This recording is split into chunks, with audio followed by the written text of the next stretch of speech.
Bonjour les élèves. Alors aujourd'hui nous allons voir les muscles, le besoin qu'ils ont pour fonctionner au repos et lors d'un effort. Alors pour ça nous allons donc écrire dans le cahier après le dernier bilan grand B, les besoins du muscle, et aujourd'hui nous allons donc nous intéresser plus précisément à quels sont les besoins des muscles pour assurer leur fonctionnement.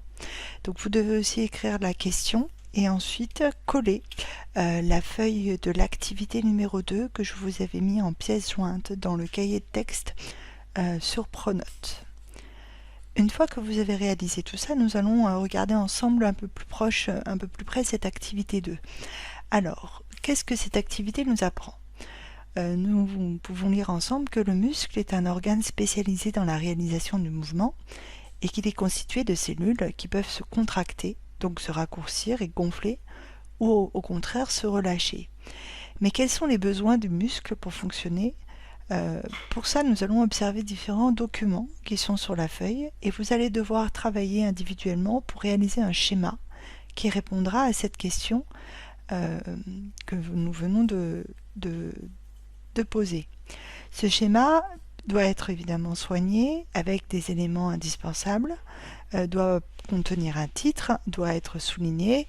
Attention à utiliser de la couleur pour potentiellement bien comprendre l'utilité de ce schéma. Alors regardons ensemble les documents que je vous ai proposés. Nous avons dans un premier temps un document qui montre une portion de muscle observée au microscope. Et ce que l'on observe sur ce muscle, vous voyez ici en rouge, ce sont des capillaires sanguins. Alors les capillaires sanguins, si vous vous souvenez, ce sont de minuscules vaisseaux sanguins par lesquels le sang circule et peut être apporté jusqu'au muscle ou peut repartir de ce muscle. Et les capillaires sanguins vont évidemment avoir un rôle important puisque c'est eux qui vont apporter au muscle ce dont il a besoin et vont récupérer les déchets produits par le muscle.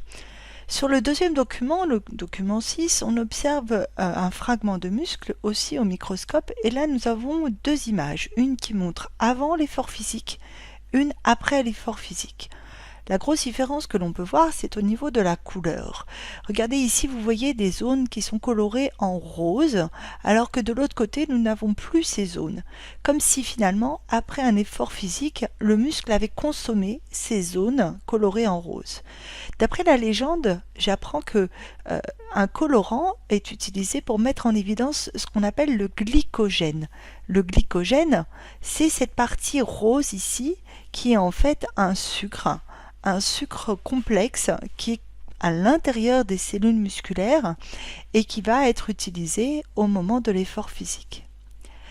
Les muscles, comme tous nos organes, ont besoin en permanence de nutriments, de glucose et notamment de glycogène et aussi de dioxygène. Et ils rejettent un déchet que vous connaissez bien qui est le dioxyde de carbone, qu'on écrit aussi CO2. Les organes, comme les muscles, sont irrigués, c'est-à-dire qu'ils reçoivent du sang par des vaisseaux sanguins, par de très petits vaisseaux sanguins, et les échanges entre le muscle et le sang ont lieu donc au niveau de ces petits vaisseaux sanguins qu'on appelle des capillaires.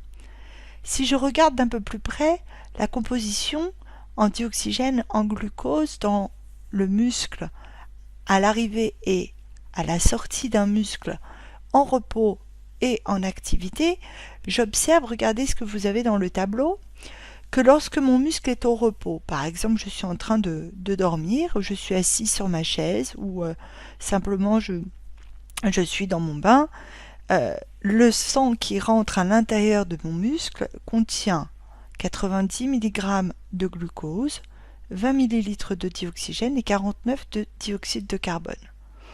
Lorsqu'il sort de ce muscle, qui est toujours au repos, et contient cette fois-ci 80 mg de glucose, donc 10 mg de moins que lorsqu'il est rentré. Il contient 15 ml de dioxygène, c'est-à-dire 5 de moins que lorsqu'il est rentré, et il contient 54 ml de dioxyde de carbone, donc c'est-à-dire 5 ml de plus cette fois-ci.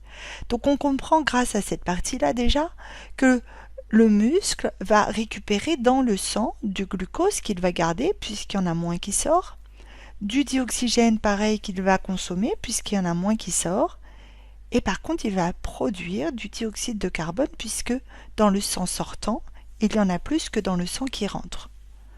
Si je compare avec le muscle en activité cette fois-ci, j'observe que la même quantité de glucose va rentrer dans le muscle. Par contre, il y en a encore moins qui va sortir. Le muscle va donc consommer davantage de glucose. C'est la même chose pour le dioxyde de dioxygène. Regardez, il va entrer 20 ml de dioxygène alors que 11 ml vont sortir. Il y en a donc 9 qui vont être consommés directement par le muscle. Pour le dioxyde de carbone, c'est la même chose. Il y a beaucoup plus de dioxyde de carbone produit lorsque le muscle est en activité parce que le muscle produit beaucoup plus de déchets et donc plus de dioxyde de carbone. Le schéma que je vous demandais de faire doit ressembler à celui-ci. C'est-à-dire qu'on doit avoir le muscle au repos, le muscle en activité. On doit comparer ces deux muscles en montrant bien quels sont les besoins de ces muscles. Dans le premier schéma, sur la partie de gauche, je montre qu'il y a 20 ml de dioxygène qui rentre, 49 ml de dioxyde de carbone qui rentre, 90 ml de glucose qui rentre. Et quand le sang ressort, j'ai mis une autre couleur pour distinguer que ce ne sont plus les mêmes quantités. Ce schéma montre donc bien que au repos, le muscle va donc consommer du dioxygène et du glucose et rejeter du dioxyde de carbone. Pour le muscle en activité, j'ai utilisé la même méthode, mais cette fois-ci en rapportant les chiffres de mon document, avec donc des chiffres avec des écarts plus importants, pour montrer qu'en activité, le muscle consomme plus de dioxygène et consomme plus de glucose. Il fabrique aussi plus de déchets, donc davantage de dioxyde de carbone. Le bilan de cette activité, ce qui est important à retenir, c'est que la contraction d'un muscle permet de réaliser un mouvement, mais que l'énergie nécessaire à cette contraction provient du dioxygène et des nutriments, notamment le glucose. Le dioxygène et le glucose sont donc essentiels au muscle pour produire l'énergie dont il a besoin pour se contracter. Lorsqu'on fait un effort physique, on doit avoir une augmentation du dioxygène et des nutriments, et donc le sang qui apporte ce dioxygène et ces nutriments doit en apporter davantage.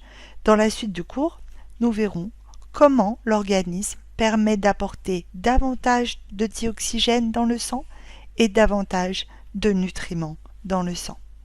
Si vous avez des questions, n'hésitez pas à me contacter par Pronote.